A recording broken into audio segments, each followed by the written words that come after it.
कि sir John मैकफर्शन और James के बीच में डिस्कशन चल रहा था कॉमेट के रिलेटेड कि वो टकराने वाला है अर्थ से, तो वो क्या स्टेप्स ले सकते हैं। तो ये जो डिस्कशन ख़त्म हो जाता है, इसके बाद जेम्स उनके ऑफिस से बाहर निकलते हैं और रात के जब बज चुके थे 1, जब ड्रॉप करते हैं जेम्स को सर जॉन उनके होटल पर, तब जेम्स नोटिस कर रहे होते हैं क्राउड को कि वहाँ पर कोई भी क्राउड नहीं था, मतलब कोई भी भीड़ भाड़ नहीं थी, सारी सड़कें खाली थीं।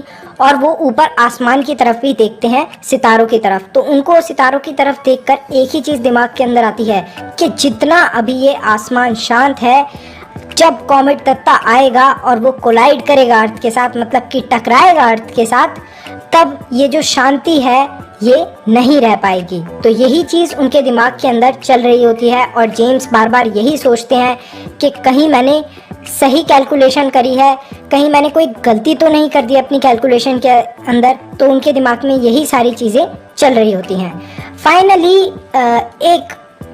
एक कॉन्फ्रेंस ऑर्गेनाइज करी जाती है सर जॉन की तरफ से। कॉन्फ्रेंस क्या होती है? कॉन्फ्रेंस होती है बहुत बड़ी मीटिंग। वो जो मीटिंग होती है वो काफ़ी सीक्रेट होती है और उसके अंदर सारे साइंटिस्टों को बुलाया जाता है। जितने भी एक्सपर्ट्स थे उनके साथ साथ मनोज दत्ता को भी वहाँ पर बुलाया जाता है।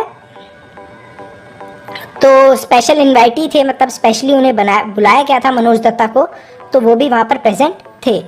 जो कॉन्फ्रेंस थी वो लगभग 1 हफ्ते तक चलती रही, मतलब लोगों ने अपने दिन में मीटिंग वगैरह करी, रात को रेस्ट लिया, फिर दोबारा मीटिंग करी। तो ये मीटिंग का जो सिलसिला था ये 1 हफ्ते तक चलता रहा।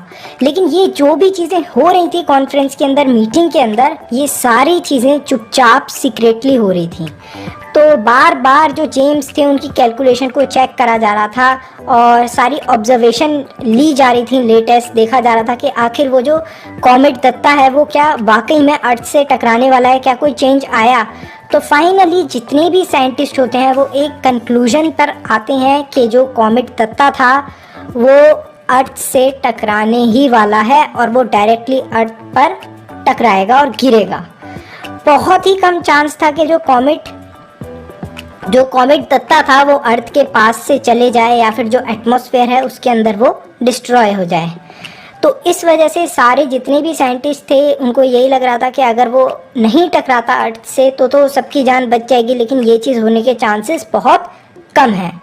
तो फाइनली जितने भी साइंटिस्ट थे उन्होंने डिफेंसिव होना छोड़ दिया, मतलब डिफेंसिव मतलब अपना बचाव करना छोड़ दिया, और अब उन्होंने डिसाइड करा क्यों ना हम कॉमेट दत्ता के ऊपर ही अटैक कर दें। तो मीटिंग के अंदर डिसाइड होता है कि हम लोग कॉमेट दत्ता के ऊपर किस तरीके से अटैक करने वाले हैं। वो डिसाइड करते हैं कि हम लोग न्यूक्लियर पावर या फिर एक न्यूक्लियर बॉम्ब को किसके अंदर, एक मिसाइल के अंदर लगाकर सेंड करने वाले हैं स्पेसक्राफ्ट के थ्रू उस कॉमेट के पास। और वहाँ पर जैसे ही वो कॉमेट के पास पहुँचेगी वो मिसाइल या फिर स्पेसक्राफ्ट, हम बटन दबाकर उसके अंदर जो बॉम्ब होगा, न्यूक्लियर बॉम्ब, वो ब्लास्ट हो जाएगा उसके पास जाते ही। तो इस तरीके से जो कॉमेट दत्ता था वो आसमान के अंदर ही टुकड़े टुकड़े हो जाएगा। ये चीज़ डिसाइड होती है फाइनली मीटिंग के अंदर। और ये सारी चीज़ें डिसाइड होने के बाद जो दत्ता थे वो सर जॉन से ये पूछते हैं कि क्या ये प्रोजेक्ट सक्सेसफुल होगा। इस चीज़ को लेकर वो सर जॉन से क्वेश्चन करते हैं। तो सर जॉन खुद डाउट के अंदर थे, उन्हें भी श्योरिटी नहीं थी कि ये प्लान सक्सेसफुल होगा या फिर नहीं होगा। तो वो सर जॉन को ये बोल देते हैं कि मैं क्रिसमस का अगर तोहफे 15 दिसंबर को ख़रीदता हूँ तो समझ लेना कि ये प्लान सक्सेसफुल होगा। अगर 15 दिसंबर को मैं क्रिसमस के प्रेजेंट्स नहीं खरीदता तो समझ लेना कि ये प्लान सक्सेसफुल नहीं होगा। जब तक